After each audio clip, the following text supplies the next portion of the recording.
En espectrometría de masa nos vamos a tardar un poquito más de tiempo porque hay que aprender, igual que se hizo con infrarrojo sobre todo, hay que aprender a analizar espectros. Entonces eso siempre lleva pues talleres para que puedan adquirir un poquito más de destreza. Obviamente con lo que el tiempo nos limita. Entonces, insisto, una introducción a la cromatografía, análisis de cromatogramas, porque eso es fundamental, hacer un análisis de cromatograma cualitativo y cuantitativo, cromatografía de gases, cromatografía líquida.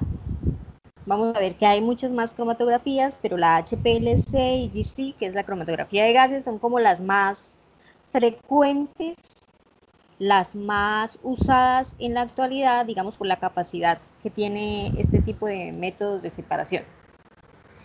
En general, la unidad 9 hablaba de los métodos, o una introducción a todos los métodos de separación.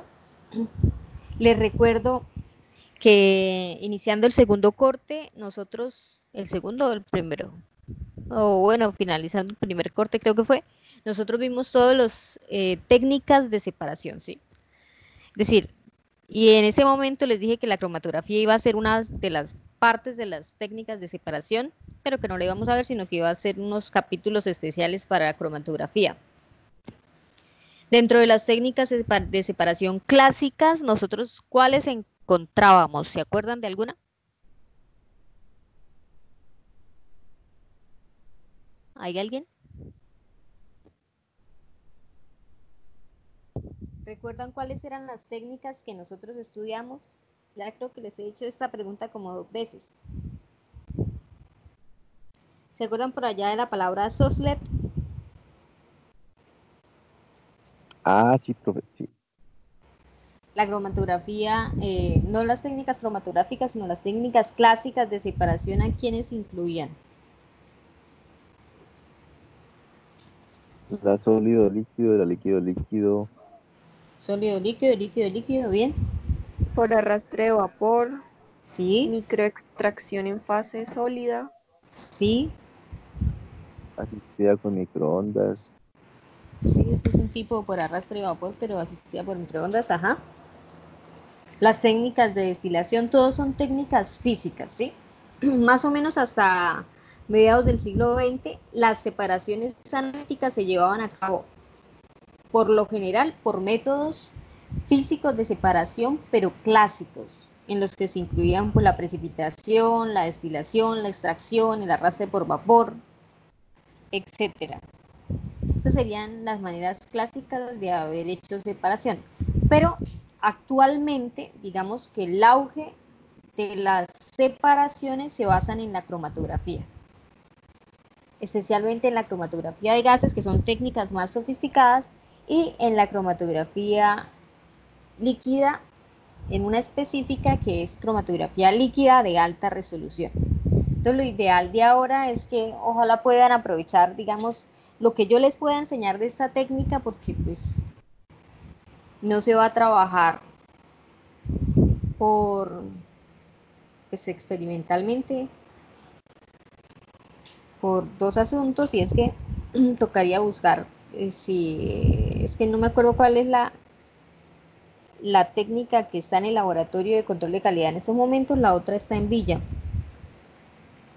Se trabaja HPLC, también se trabaja GC con frecuencia. Vamos a ver la importancia de estas técnicas. Por ahora solamente nos estamos introduciendo para intentar entender qué es cromatografía, ¿sí?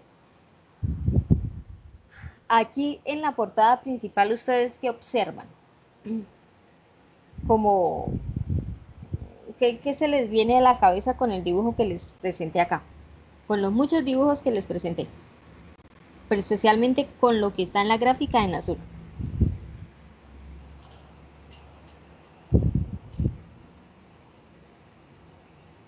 A ver, por ejemplo, Jennifer. Jennifer está por ahí.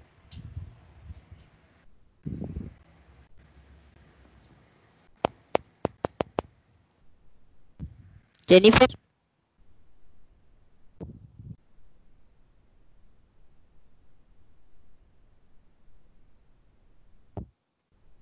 Están conectados, pero en cuerpo más no en alma. Aquí dice que está conectada Lorena Jaramillo. Esto es Jennifer Lorena. María Paula está conectada. Sí, profe. Cuando usted observa esta gráfica que está así en azul, María Paula, más o menos, ¿qué se le viene a la cabeza? ¿Qué tiene que ver eso con la palabra cromatografía? Pues es como el tiempo, ¿no? Que se demora como la señal Ajá. en detectarse. O sea, que un método debe ser como más sensible que el otro, por decirlo así. Las figuritas de los diferentes tipos de métodos cromatográficos están ahí como extra, pero sí tiene que ver mucho con el tiempo en el que se demora una señal en detectarse. Eso sí tiene que ver con cromatografía.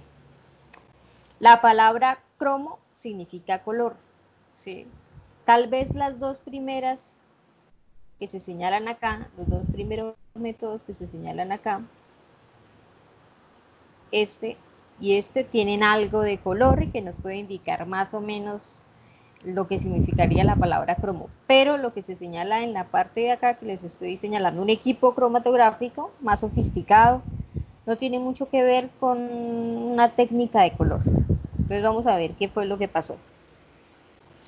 Entonces, lo primero que hay que tener en cuenta es que en la actualidad las separaciones cromatográficas ya no usan las técnicas clásicas de extracción en soft LED. Si acaso se usa, por supuesto, microextracción en fase sólida, todavía se puede llegar a usar y se combinan con muchas técnicas de estas de cromatografía. Pero las más frecuentes incluyen que incluyan precipitación, destilación o extracciones muy rudimentarias. Se han dejado atrás, por supuesto, más o menos sobre el siglo XX se descubrió la idea de cromatografía y hasta el pasar de los tiempos es la técnica de separación, digamos, que se usa con más frecuencia en la actualidad. ¿Qué es la cromatografía entonces? La cromatografía pues prácticamente es una técnica muy poderosa de separación. Y esta técnica es usada prácticamente en todas las ramas científicas en las que se necesite primero, digamos, conocer y separar los componentes de una muestra antes de empezar a tratarlas. Es un método físico de separación, pues porque no se hace ninguna reacción de precipitación ni nada por el estilo para poder generar la separación de los componentes, sino que se aprovechan propiedades como las presiones, la temperatura, digamos, las interacciones dipolo-dipolo, digamos, métodos de absorción donde no se va a combinar con la otra sustancia a la que yo le estoy añadiendo, sino que simplemente va a tener una pequeña interacción que va a permitir la separación de los componentes de una muestra. ¿Cuál es el objetivo? Igual que en todas las técnicas de separación. Usted tiene un analito y la idea es separar el analito de todos los componentes de la muestra, el resto de componentes de la muestra. Entonces la idea es que usted tenga una muestra de lo que sea, logre separar cada uno de los componentes y que entonces exactamente en qué cantidad por lo general se encuentra su analito. Una pregunta. ¿Cómo? Profe, o sea que esto ya cuenta, bueno, esto ya es un método cuantitativo, ¿cierto? Sí, tienen los dos. Es un método cuali y cuanti. A diferencia, lo tengan en cuenta, de los métodos clásicos de separación, aparte de que la separación es mucho más fina y mucho más controlada, ¿sí? Y tiene dos capacidades importantes que, digamos, hacen a la cromatografía como digamos, la técnica, la mejor técnica de separación y la capacidad para cualificar los compuestos que están presentes dentro de la muestra y la capacidad para cuantificar, es decir, para medir en qué cantidad. Además, tengan en cuenta, por ejemplo, que yo con infrarrojo puedo hacer un análisis cualitativo. Puedo distinguir qué grupo funcional tengo probablemente si tengo o no tengo mi molécula después de cierto proceso que le haya realizado, qué tipos de sustancias tengo en esa muestra que yo quiero analizar. La ventaja con cromatografía es que hace casi todo el tiempo. Separa los componentes de la muestra, identifica los componentes de la muestra y tiene algo que no van a tener las otras técnicas cualitativas en las que se distinguen qué tipo de sustancias tengo y es en qué cantidad están los componentes de esa muestra. ¿Sí? Ahorita miramos, o más adelante vamos mirando cómo se hace para analizar un cromatograma. Un cromatograma es lo que tenemos en esta gráfica en azul, no los muñequitos añadidos de las diferentes técnicas, sino el diagrama está en azul. Bueno, pasemos a hablar ya un poquito de historia, ¿sí? Más o menos a principios del siglo XX, aquí estamos hablando de 1906, un botánico que además, pues, obviamente, Tuiset creó lo que es la técnica cromatográfica. Él le puso la palabra cromatografía porque su objetivo en realidad, o sea, la idea de él era separar varios pigmentos vegetales, como por ejemplo clorofilas y xantófilas, en una en una Teacher, qué matica, pena. por decirlo así, en una hojita que fue macerada. ¿Sí? Lo que pasa es que se le está cortando la voz y no le estoy entendiendo. No sé si de ¿En dónde pronto nos soy el quedamos? único, si es internet o es No, a mí internet. también. Sí, profe, se le está cortando. Ups. Voy a mirar qué tal estoy de señal. A la Jennifer, pero sí estaba ahí. Profe, qué pena, es que me fue un momentico porque le estoy ayudando a un primito con una tarea. Pues acá no veo así como que me diga que tengo mala señal. De todas maneras lo voy.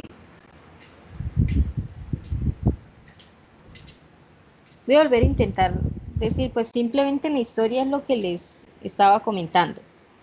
Que la palabra cromos viene de color. Entonces quiero intentarles explicar por qué surgió la cromatografía y qué tiene que ver y por qué le colocaron ese nombre. Entonces, más o menos en 1906, o sea, a principios del siglo XX, ese señor era un botánico que quiso empezar a estudiar las diferentes plantas y la composición de las diferentes plantas que existían. Él lo que hizo fue tomar una hojita, y eso pues no todavía lo ha hecho por ahí en los laboratorios, solamente como método de aprendizaje, y es tomar la hojita, macerarla bien, agregarle ciertos componentes de alcohol y agregarla. Él hizo la primera columna cromatográfica. ¿Qué viene siendo una columna cromatográfica? Las columnas cromatográficas en esa época vendrían siendo más o menos como de la especie de una bureta. ¿Sí ven que esto parece una bureta? Era una bureta que él rellenó con carbonato de calcio y a la cual le agregó pues sus hojas verdes. Y cada uno de, digamos, de las sustancias, porque las hojitas verdes no solamente contenían clorofila, sino además contenían otro tipo de moléculas que daban color. Observó que al añadirle éter a esas carbonato de calcio que estaba pegado a la columna de vidrio, era una columna de vidrio, era como si fuera una bureta. Digamos, a la bureta de vidrio le agregó carbonato, la pegó bien, le añadió las hojitas, hizo caer sobre la columna una cierta cantidad de éter, es decir, una sustancia obviamente que tiene propiedades de apolares, y observó que después de un tiempo se empezaron a separar los diferentes, digamos, componentes que contenía esa planta, dentro de los cuales se encontró obviamente la clorofila, y existen diferentes tipos de clorofila, y las xantófilas, es decir, componentes que contenían la planta. Lo observó, ¿cómo lo observó? ¿Cómo observó la separación? Observó que habían unas que salieron, digamos, se separaron más rápido y que estaban más cerca a la llave de la ureta, y habían otras arriba, más lejos de las llaves de la bureta, pero observó que habían diferentes líneas de diferentes colores. Entonces, él usó la palabra cromatografía para hablar de separación de lo que él observó en ese momento como colores, es decir, él observó que los componentes de su muestra se separaron por colores, después de añadir una cosa que es fundamental en cromatografía y que tienen todas las cromatografías sin importar qué tan sofisticada sea o si simplemente es de papel o es de columna como en este caso, sin importar qué tan sofisticada sea, él observó que él usó una fase que se iba a quedar quieta en la columna, o sea, como si fuera la bureta de vidrio. Él la añadió y esa nunca se movió de ahí, simplemente ayudó a la separación, que era el carbonato de calcio. A eso se le conoce como una fase estacionaria y empezamos a familiarizar el carbonato de calcio, que es la sustancia que se queda pegada a la columna. Y fase móvil, que era el éter, que es la sustancia que él añadió como para ayudar a separar los componentes de la muestra. O sea, la fase móvil y la fase estacionaria. Eso fue hacia más o menos el siglo XX. En la actualidad hay muchos métodos muchísimo más sofisticados que no se van a demorar tanto porque en este caso siempre se iba a tardar horas la separación, ¿sí? Porque la columna pues se iba a separar finalmente como cuando uno tiene una bureta colgando en un soporte universal, la separación se va a hacer por gravedad, es decir, esperar a que se logren separar los componentes en un cierto límite de tiempo bastante largo. Hasta ahí me han entendido, o sea, por ahí me he hecho entender. De ahí surge la palabra cromatografía.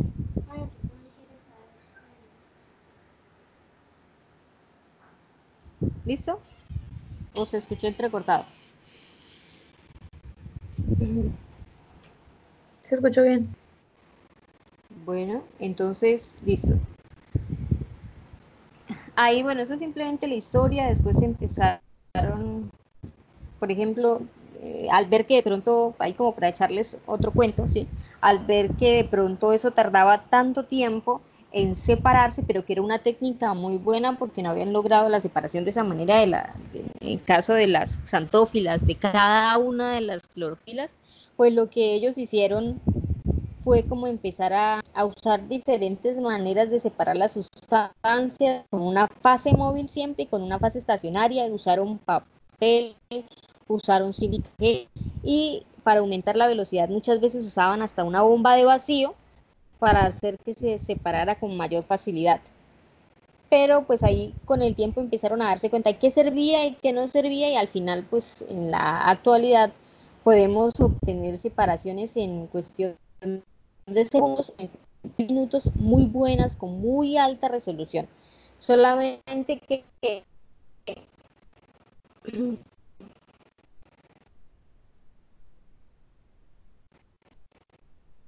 un cromatograma es como ver todas estas líneas de colores en un tiempo determinado, pero sin colores, simplemente cada uno de los compuestos separados en un tiempo determinado, que es esto que se observa en la primera diapositiva.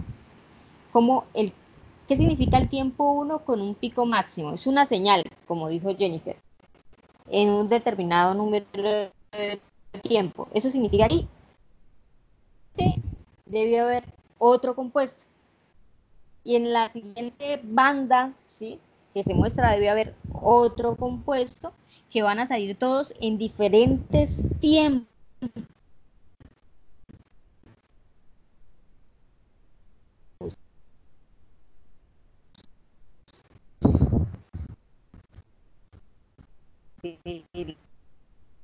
La fase estacionaria, en otras palabras.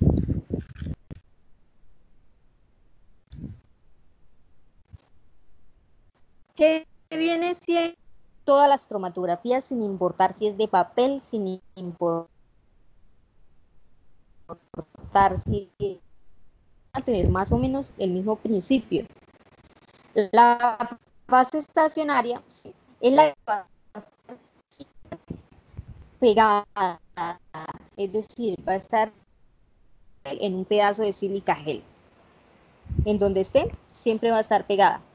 Que puede, ya sea en una columna de vidrio, en una columna de acero inoxidable, ya sea en el material que sea, la fase móvil no es la columna como tal, sino la sustancia de la que está o la que va a estar rellena la columna, que va a estar inmóvil y no se va a mover de ahí. Por ejemplo, en una cromatografía de papel, el papel, es decir, la celulosa, va a ser la fase inmóvil, la que no se va a mover. Puede ser un sólido o puede ser un líquido, ¿sí?, pero que esté adherido sobre un sólido. A esta, para que se familiaricen también con ese término, se le conoce como el lecho cromatográfico. O también se le conoce con la palabra de adsorbente, absorbente, con D, porque no puede ser de absorción de como de comérselo, sino de absorción, simplemente es como una interacción pero superficial. La fase móvil, por otro lado, pues va a ser un flujo, es decir, una sustancia que puede ser líquida, que puede ser sólida, es decir, un fluido que puede ser líquido o que puede ser gaseoso, perdón, sólido no, líquido o gaseoso, sí, que va a atravesar todo el lecho cromatográfico, es decir, que va a pasarse por toda la fase estacionaria, esa es la fase móvil. ¿Cuál es el objetivo? Empezar a remover los componentes de la muestra que se quedaron atrapados o adheridos a el lecho cromatográfico. Entonces, esto es un rango característico de todas las cromatografías. La presencia de dos fases, la fase móvil y la fase estacionaria.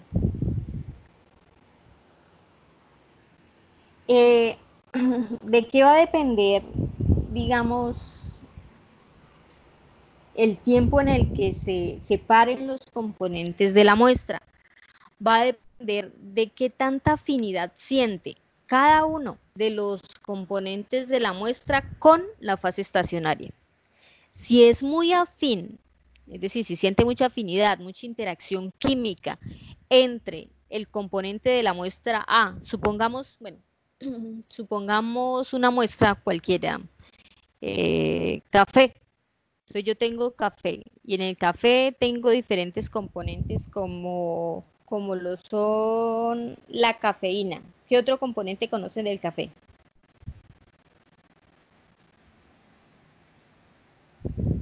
Ustedes quieren analizar una muestra de café. ¿Qué otros componentes conocen en el café? Depende si es con leche. Ay, sin leche. El agua. Bueno, digamos agua, pero digamos que lo secamos antes de trabajar con eso. Solamente la cafeína. La cafeína es el componente principal, pero solamente eso.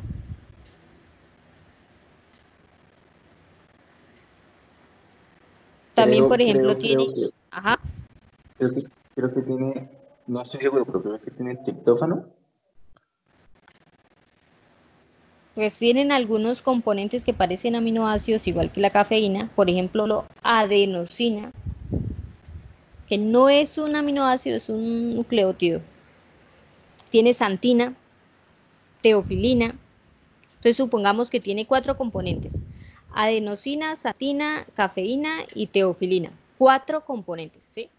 Y digamos que vamos a separar el café en esos 4 componentes para mirar qué cantidad de cafeína contenía ese café, qué sé yo, que cultivan en Toledo, que ustedes están tomando. ¿Cómo hacen ustedes? Entonces lo primero que hacen es obviamente preparar la muestra, porque siempre se va a necesitar una preparación de la muestra, como todos saben, es como regla de toda la química analítica. Luego de eso se van a hacer pasar o se va a hacer pasar la muestra a través de una fase estacionaria. Supongamos que la cafeína siente mucha afinidad, interacción o atracción, ¿sí?, con la fase estacionaria.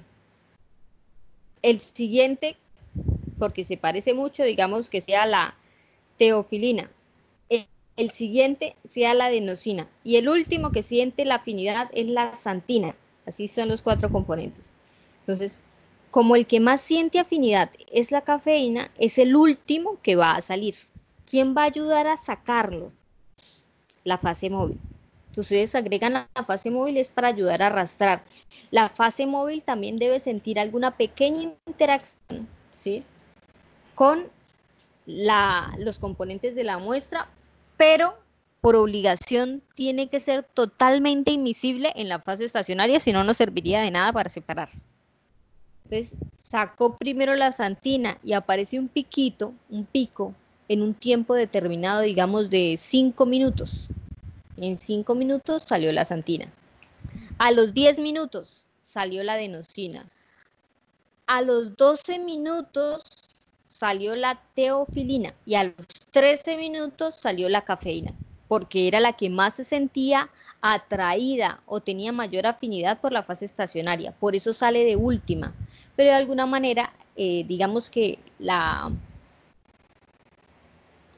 fase móvil va con una cierta fuerza, que puede ser de presión, puede ser con ayuda de la temperatura, que va a ayudar a arrastrar a cada uno de esos componentes, a la cafeína, a la teofilina, a la adenosina y a la xantina. ¿Sí me hago entender más o menos cómo funciona la fase móvil y la fase estacionaria?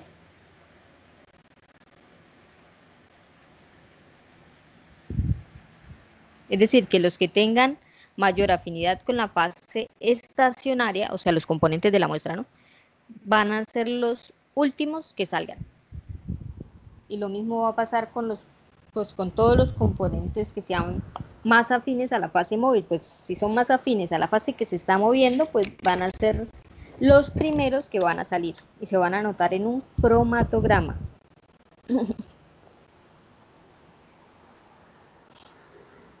¿Hasta ahí me he hecho entender? Las técnicas cromatográficas son muy útiles a nivel experimental.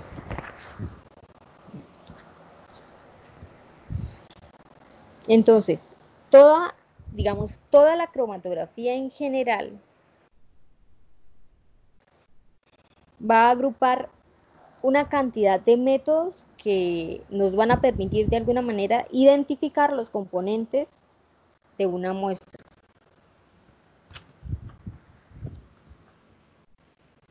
Y como yo les decía, en todos los casos, ¿sí?, en todos los casos, la muestra se va a desplazar de acuerdo a la afinidad que tenga con la fase móvil o con la fase estacionaria. Aquellos compuestos, ¿sí?, que estén fuertemente retenidos por la fase estacionaria se van a mover de forma más lenta porque no van a sentir tanta afinidad con la fase móvil, que es la que los está ayudando a arrastrar. En esta diapositiva de acá estamos viendo un ejemplo.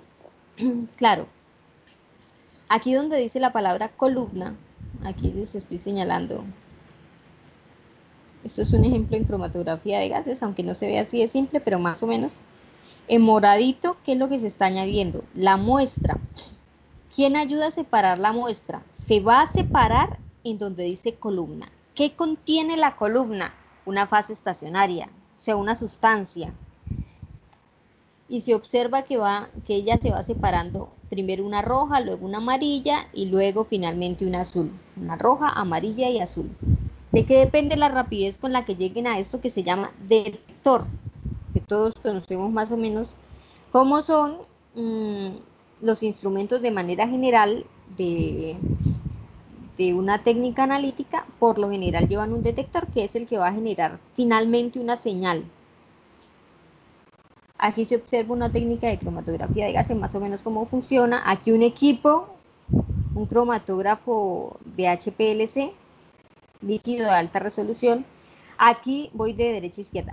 Aquí en el vasito de precipitado se observa una cromatografía en papel. Y a mi mano izquierda la cromatografía en columna, en un tipo de columna de vidrio que parece una bureta, o sea, es casi que literalmente una bureta que está rellena con algo. El medio cromatográfico, ya sea columna, ya sea placa o ya sea papel, ¿sí?, funciona como un controlador de la velocidad de cada uno de los componentes de una muestra, que se logra mediante esa interacción entre lo que es la fase estacionaria, la fase móvil y la mezcla, pues la separación de los componentes de una muestra. ¿Cómo lo logramos medir? Como ya no lo podemos medir mediante colores, como sería a través de la cromatografía en papel, ¿sí?, o la cromatografía en columna donde se observaban los colores, en estos equipos que son un poquito más sofisticados se detecta una señal. Y hay diferentes tipos de detectores, sí, hay diferentes tipos de columnas, sí. Ustedes saben cómo son todo va a depender de qué tipo de sustancia queremos separar para poder escoger la fase estacionaria, para poder escoger la fase móvil, hasta el detector con el que vamos a trabajar. ¿Y cuál es el objetivo de esto? ¿Sí? Una pregunta, o sea que el cromatógrafo utiliza principio de emisión o de absorción. ¿Cómo así emisión? Pues, o sea, en el cromatógrafo que me estaba comentando que lo que detecta es una señal. Me imagino Sí. que debe generar un estímulo, ¿cierto? Pero entonces, ese estímulo se da debido a la absorción de una muestra o a la emisión de la muestra. Es que el estímulo que se da, él lo va sintiendo, pero a medida que va saliendo cada componente, ¿sí? No hay como que un estímulo de que usted le aplica energía y se genera una señal, no. Lo que se está haciendo es mediante, digamos, interacciones químicas, que algunos componentes salgan más rápido. Cada vez que salga un componente, el detector pues lo va a sentir y por eso se genera la señal.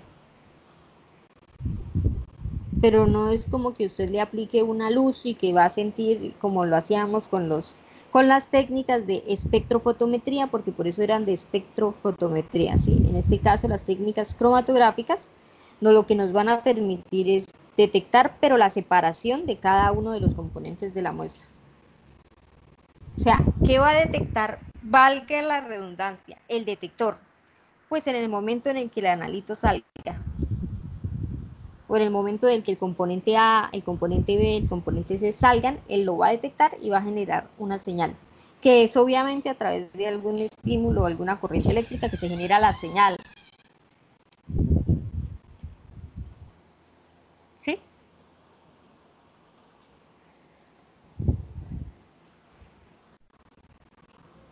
Digamos que esto va a tener dos objetivos, como les decía. No solamente es de analítico, no solo es un objetivo analítico, sino también, o sea, puede ser cualitativo o puede ser cuantitativo. Uno puede llegar a hacer una clasificación de los métodos cromatográficos y hay dos maneras de clasificarlos. La segunda es la que más se usa, pero uno, por ejemplo, también puede hablar de en qué tan afín son la fase estacionaria con la fase móvil cuando se ponen en contacto con la muestra. Y la otra manera de clasificarlo es, por ejemplo, según la fase móvil o la fase móvil usada, ¿sí? No la fase estacionaria, sino la fase móvil usada.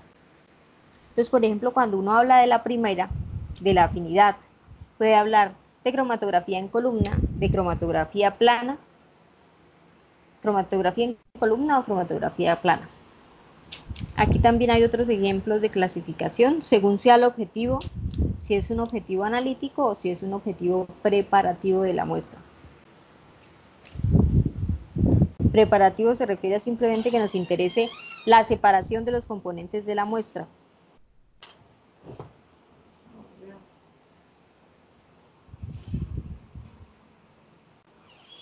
Vamos a ver. Hay diferentes, vamos a mirar algunos.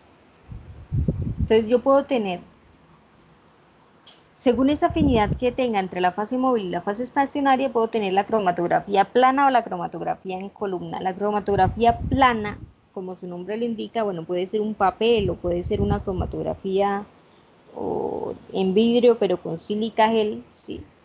En la que yo observo, digamos, tengo como una especie de cámara, como si fuera un vasito de precipitado con una tapita, en otras palabras.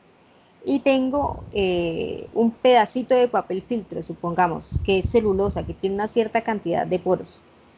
Y coloco, si leen aquí donde dice mancha de tinta, eso se hace con mucha frecuencia, creo que hasta en biología.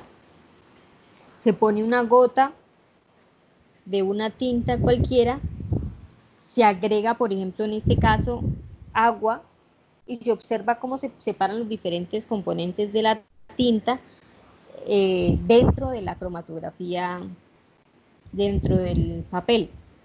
Esta cromatografía tiene dos cosas. La fase estacionaria es el papel, es decir, es celulosa. La fase móvil, ojo, es el agua. La pregunta es, ¿cómo hace el agua para lograr separar los componentes de la muestra? Ustedes observan que el agua crece a medida que se van separando los componentes de la muestra.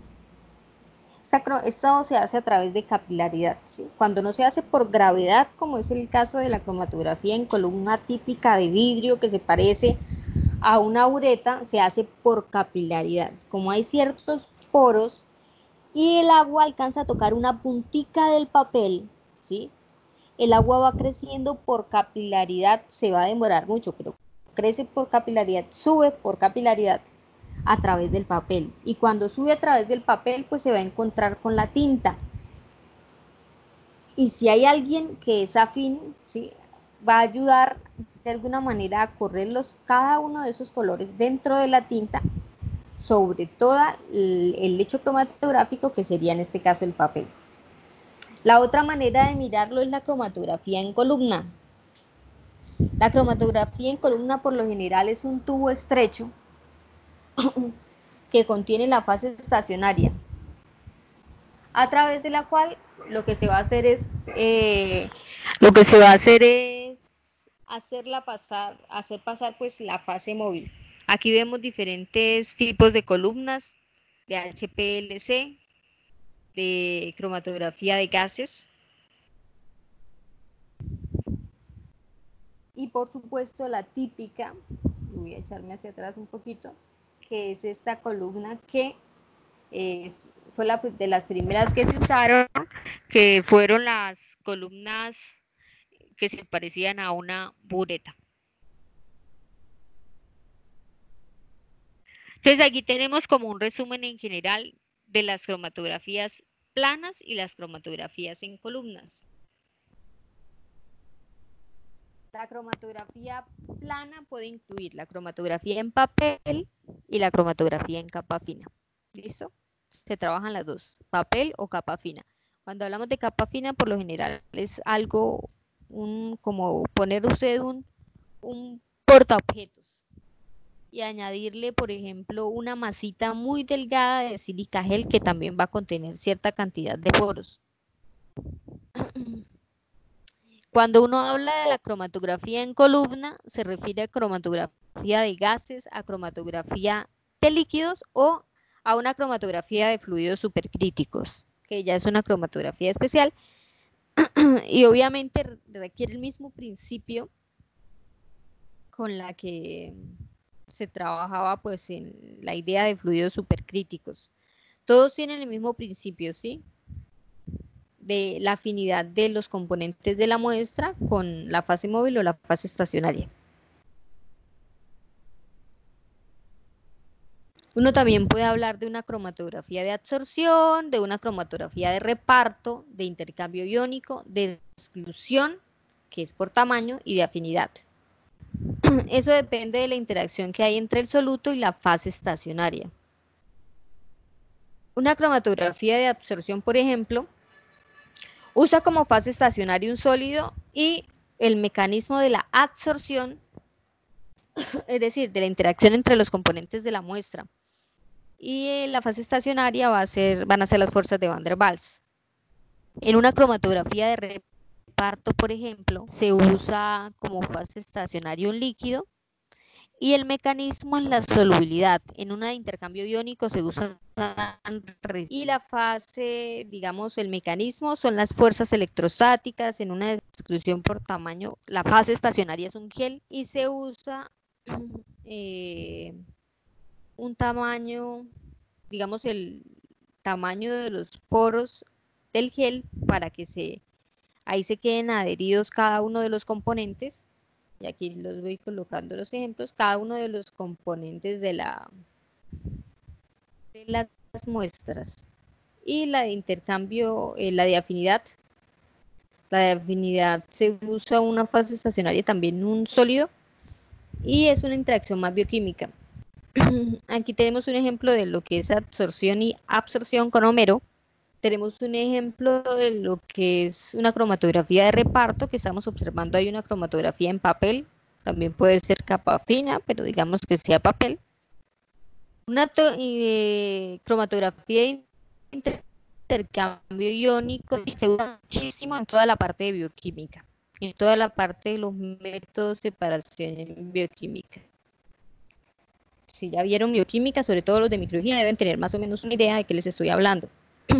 ¿Cómo puede uno hacer separación de las diferentes proteínas presentes, por ejemplo, en el diferentes procesos para empezar a separar y intentar hacer purificación de proteínas? Entonces, el intercambio iónico, exclusión y afinidad son las más usadas en la parte biológica.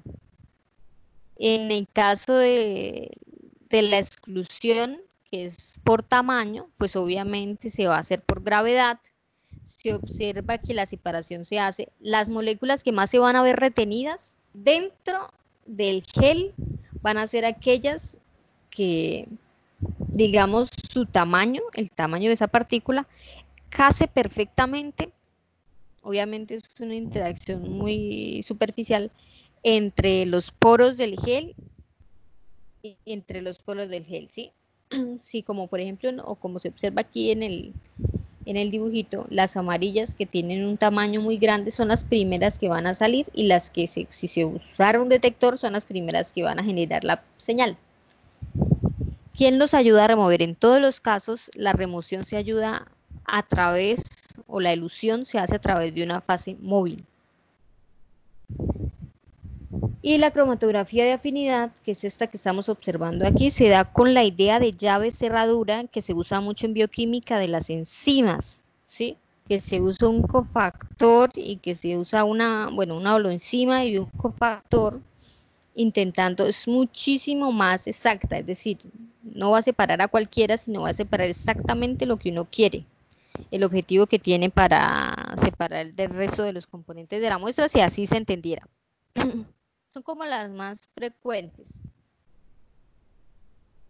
Ahora, hay algo muy importante que es el que se usa con más frecuencia y es dependiendo la fase móvil usada. Eso sería una manera de clasificarlo, todo lo que vemos atrás, pero si uno también quiere clasificarlo de acuerdo a la fase móvil, ya está hablando de otras cosas. Anteriormente de acuerdo a la fase estacionaria, está prácticamente de acuerdo a la fase móvil. La fase móvil solo tiene dos opciones, o ser un gas o ser un líquido. Entonces uno puede hablar de cromatografía de gases o cromatografía líquida. Dentro de la de gases pues hay diferentes, si es gas líquido, o sea, donde obviamente la fase móvil es un gas y el líquido vendría siendo parte de la fase estacionaria, un líquido que está pegado en un sólido. O gas sólido, donde sólido sería la fase estacionaria y el gas es la fase. O en la cromatografía de líquidos, en todos los casos de esas cromatografías ahí presentadas, los líquidos son la fase móvil y está líquido sólido, líquido líquido. La de intercambio iónico se puede incluir dentro de las cromatografías de líquidos y la de exclusión por tamaño, pero usan como fase móvil un líquido y por supuesto la más famosa de todas en la cromatografía de líquidos es la de HPLC, cromatografía de alta resolución, o UHPLC, que se inició más o menos a partir del 2004, que es la cromatografía líquida o la ultracromatografía de alta resolución. Entonces, Tenemos dos formas, según la fase estacionaria prácticamente o según la fase móvil.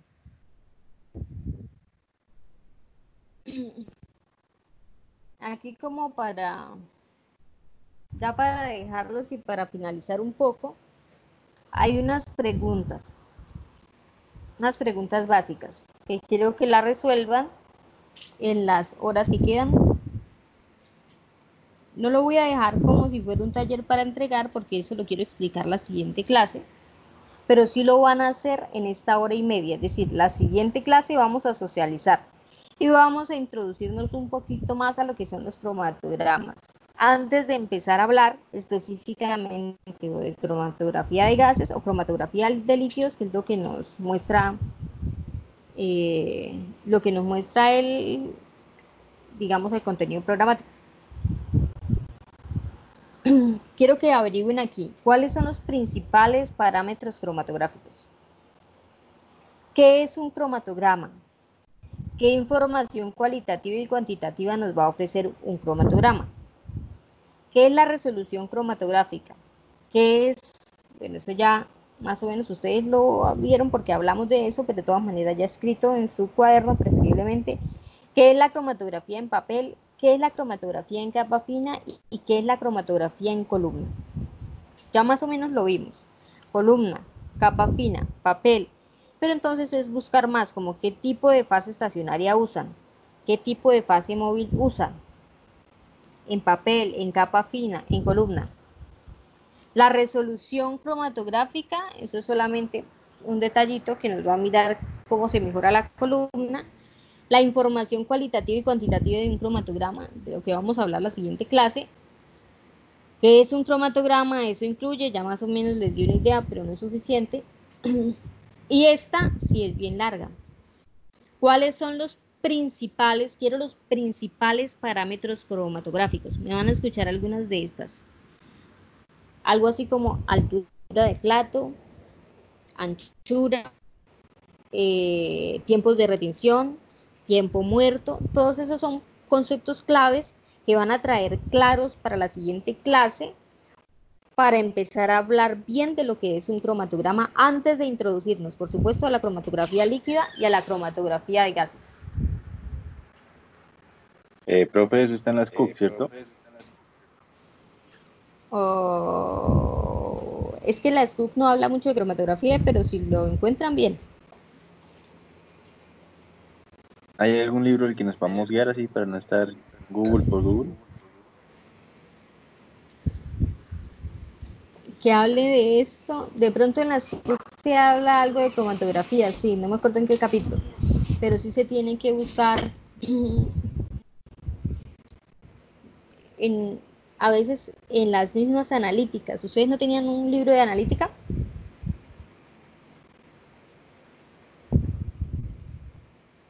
Digamos las preguntas. Las preguntas 2, 3, 4, 5, 6 y 7 son las más fáciles. Dentro de la cuarta, básicamente está dentro de la primera, porque la resolución cromatográfica es un parámetro que nos va a medir qué, la eficiencia, qué tan bueno va a ser un cromatograma o no. O sea, ustedes simplemente traigan esos conceptos que yo se los organizo en su cabeza la siguiente clase. Tienen ahorita para que aprovechen y me pregunten lo que necesiten, o sea, conscientemente trabajar de 10:30 a 12.